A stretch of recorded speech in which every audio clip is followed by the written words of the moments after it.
నమస్కారం ఈటీవీ 360కి స్వాగతం. ముందుగా ప్రధానాంశాలు. ఈవీఎంలు ట్యాంపరింగ్ చేయొచ్చని నిరూపించండి. మే మొదటి వారంలో ముందుకు రావాలని ఈసీ సవాల్. విశాఖ పెట్రో ఇంధన వర్సిటీకి కేంద్ర మంత్రివర్గం ఆమోదం. నైపుణ్యమున్న మానవ వనరులు పరిశోధనలకు అవకాశం. నిరవధికంగా వాయిదా పడిన పార్లమెంటు ఉభయ సభలు. బడ్జెట్ సమావేశాల్లో 18 కీలక బిల్లులకు ఆమోదం. కేంద్రం వ్యవస్థల్ని కాలరాస్తోందని రాష్ట్రపతికి విపక్షాల ఫిర్యాదు. అసత్య ప్రచారమంటూ కొట్టిపారేసిన వెంకయ్య. పెట్రోలియం ఉత్పత్తుల ధరలపై రోజువారీ సమీక్ష. మే 1 నుంచి అమల్లోకి కొత్త విధానం.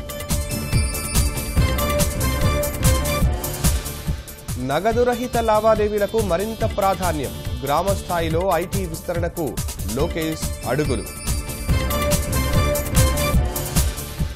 అంబేద్కర్ 125వ జయంతికి రాష్ట్ర సర్కార్ భారీ ఏర్పాట్లు. 14న స్మృతివనానికి శంకుస్థాపన. పవిత్ర మట్టి నీరు సేకరణ. నీటి పొదుపే భవితకు మలుపు. సుజలాం సుఫలాం సదస్సులో వక్తల ఉద్ఘాటన.